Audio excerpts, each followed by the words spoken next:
In this video, I will take a deep dive into the brand new Redmi Watch 6 global version to see if it really lives up to the massive hype.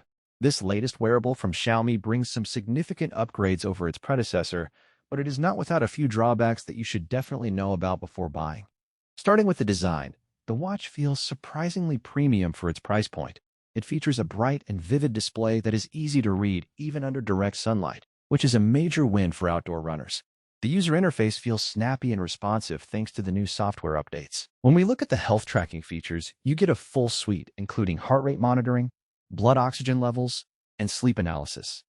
Most of these sensors are quite accurate for daily use, though high-intensity athletes might still prefer a dedicated chest strap for precise data.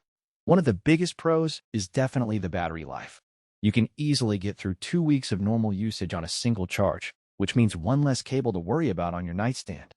On the downside, the app ecosystem is still a bit limited compared to more expensive competitors, and the silicone strap feels a little bit cheap against the skin. However, if you want a reliable and stylish smartwatch that does the basics perfectly without breaking the bank, this is a fantastic choice. It balances performance and value in a way very few brands can match.